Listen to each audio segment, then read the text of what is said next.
Быйылкы жылы Ысык Көл району туристтердин чоң агымын күтүп жатат. Себеби мурдагы жылдарда пандемияга байланыштуу көп маселе жаралып келген. Азыркы убакта эс алуу убагына жеке сектор, ири пансионаттар даярдыгын толук аякташ элек. Дагы 10 күнгө жакын убакыт бар. Бул убакыттан өзгөчө Кырдаалдар министрлигинин өкүлдөрү дагы пайдаланып, суучул куткаруучулардын окутуудан өткөрүшүүдө. Бирок бул маселеге эс алуу жайлары анчейин көңүл бурбагандай. Себеби пансионаттардан быйыл куткаруучулардын даярдоо боюнча аракеттер аз болуп, 38 гана адис даярдалды. Эске сала кетсек, 2021 жылы жалпы республика боюнча 121 адам сууга чөгүп каза болсо, булардын 18-и Ысык Көлгө чөккөндөр. Көп эле эс алуу жайларында парка пляжный зонасы көп, узун.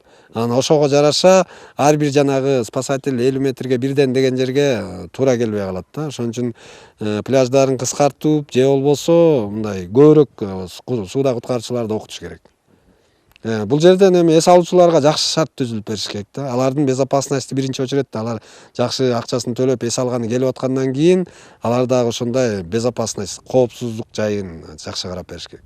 Милиция кызматы болсо 1-июндан бери күчөтүлгөн тартипте иш алып барууда. Ички иштер министрлигинин маалыматы боюнча быйыл жалпы Ысык Көл облусу боюнча 1000ден ашык милиция кызматкери коомдук коопсуздукту сактоого тартылат. Райондо 182 эс алуучу жай, 500дөн ашык жеке конок үйлөрү бар. Алар боюнча дагы иш-чаралар жүрүп атат. Тиешелүү эс алуучу жайларда Кыргыз Республикасынын Ички иштер министрлигинин атайын багытталган полкунун кызматкерлери 15-июндан баштап келип кызмат өтөшөт. Ошону менен эле бирге пансионаттарга буклеттер илинип, памяткалар чапталып, келген жарандар кайсыл учурда кандай тилде кайсы жерге чала тургандыгы боюнча ар бир пансионатта маалыматтар илинип, иш-чаралар жүргүзүлүүдө. Жол коопсуздугун көзөмөлдөө боюнча азыркы тапта Балыкчы шаарында 2, Ысык Көл районунда 8 пост иш алып барууда. Чет элдик жарандарга маалымат баракчалары берилүүдө. 15-июндан тартып бул кызматка дагы борбордон кошумча күчтөр тартылат. Мындан сырткары туристтик экологиялык милиция кызматынын атайын бөлүгү жардамга чыгат. Биринчисимен 12 саатта 4 пост, экинчисимен 12 саат түнкүсүн 4 пост жол кыймылынын коопсуздугун жана коомдук коопсуздукту сактап жатышат.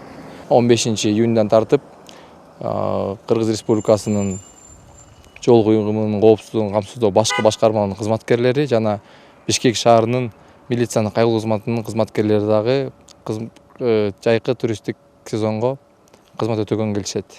Ушул жардамга келишет. Анткени өзүңүздөр билесиздер, жайкы туристтик сезондо баягы элдин саны көп болот, келген коноктор да быйыл көп болот деп божомолдошууда. Ошондуктан кырсыктын алдын алыш, коопсуздуктун алдын алыш биздин биринчи милдет болуп эсептелет. Милиция кызматкерлери көл жээги жана калктуу конуштардан сырткары Кырчын, Каркыра сыяктуу чоң жайлоолордо да коомдук коопсуздукту сактоо иштерин жүргүзүшөт. Эдил Мелисбек, Бакыт Шаймбетов, Ала Тоо 24, Ысык Көл облусу.